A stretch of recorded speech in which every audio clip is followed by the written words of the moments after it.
بسم اللہ الرحمن الرحیم تبت یدا ابی لہب وتب، بالکل ابتدائی زمانے کی صورت ہے. ٹوٹ گئے ہاتھ ابو لہب کے اور وہ برباد ہو گیا خود.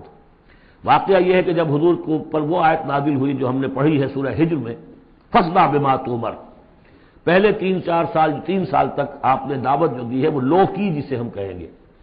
کبھی بھی آپ کی دعوت انڈر گراؤنڈ نہیں تھی، اس کو تو سمجھ لیجئے، یہ تو لفظ استعمال کرنا ہی غلط ہے. لو کی، اور لو کی میں کیا تھا؟ پرسنل تعلق، پی پی کالز، لوگوں سے جن سے بھی تعلقات تھے، انفرادی گفتگو میں آپ اپنی دعوت پیش کر رہے تھے. پھر حکم آ گیا فاصدع بما تؤمر، اب ڈنکے کی چوٹ کہیے. تو آپ کھڑے ہوئے کوہ صفا پر، آپ نے نعرہ لگایا وا صباحا، یہ وہاں کا دستور تھا. تفصیل سے میں یہ بیان کر چکا ہوں، سارا واقعہ بیان نہیں کر سکتا. تو اس وقت لوگ لپک کر آئے اور ابو لہب بھی آیا، آپ کا چچا. جب حضور نے وہاں اپنی دعوت پیش کی تو اس نے کہا تبا لک لہذا جمعتنا، ہم سمجھے تھے کوئی بڑی اہم بات تم نے بتانی ہوگی تو ہمیں بلایا ہے، ہم پہنچ گئے ہیں اور تم نے ہمیں اس کام کے لیے جمع کیا تھا، تو تمہارے ہاتھ ٹوٹ جائیں. معاذ اللہ ثم معاذ اللہ، نقل کفر نہ باشد. چونکہ حضور بنو ہاشم کو 2 دفعہ گھر بلا کر کھانا کھلا چکے تھے، تو اسے تو معلوم تھا یہ دعوت کیا تھی.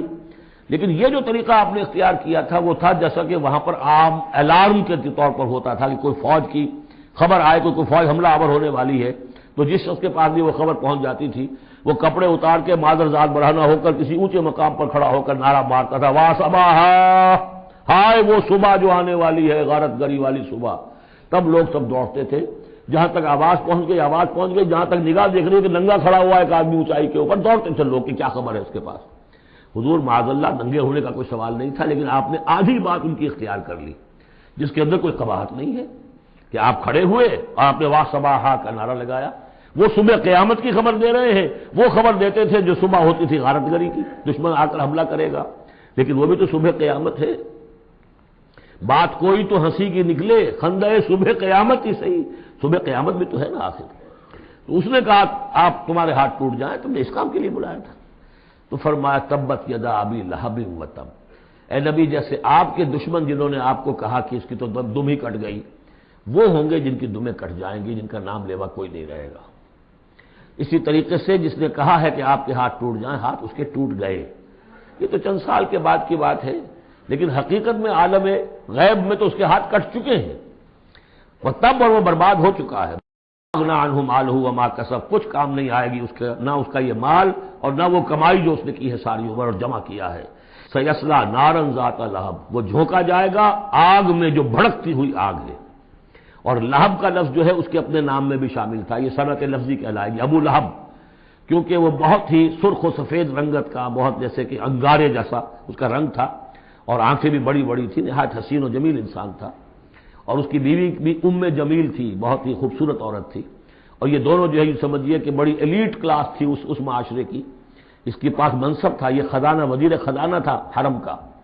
چنانچہ اس کے بارے میں مشہور تھا کہ اس میں سے اس نے سونے کے بنے ہوئے ہرن چرا لیے ہیں. اخلاقی طور پر اس کا جو ہے وہ بدنامی اس درجے کی تھی، لیکن یہ کہ حرم کا خزانہ جو تھا وہ اس کی تحویل میں تھا، تو بڑا اونچا منصب دار تھا. تو اس کے لیے یہ کہا کہ جیسے یہ دہکتا ہوا انگارہ ہے، اس کو رنگ ہم نے دیا ہے، ایسی ہی دہکتی ہوئی آگ میں ہم اس کو جھونکیں گے. وامرأتہ، اور اس کی بیوی کو بھی. کیوں؟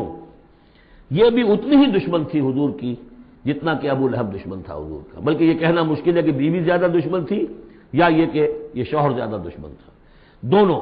اور میں بتا چکا ہوں آپ کو سورہ تحریم میں جو 3 مثالیں آئی تھیں. بہترین عورت بدترین مرد کے گھر میں، فرعون کی بیوی آسیہ. بدترین عورتیں بہترین لوگوں کے گھر میں، بیوی حضرت نوح کی اور بیوی حضرت لوط کی. ایک وہ جو نیک سرشت تھی اور نبی کی گود میں پلی، وہ حضرت مریم سلام علیہا. اور یہ بدترین شوہر اور بدترین بیوی. وامرأتہ حمالۃ الحطب، جو اٹھانے والی ہوگی ایندھن کو.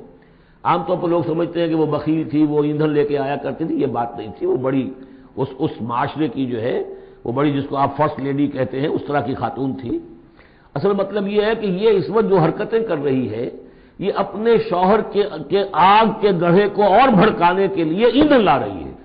فی جیدہا حبل من مسد، اس کے گلے میں جو یہ ہار پڑا ہوا ہے موتیوں کا، حقیقت میں یہ اس رسی کے مانند ہے جس رسی کے اوپر یہ اب جائے گی آخرت کے اندر، تو وہ لا کر ایندھن اس کر اور جہاں شوہر جل رہا ہوگا وہاں پہ اس کو ڈالے گی اور دہکائے گی اس آگ کو.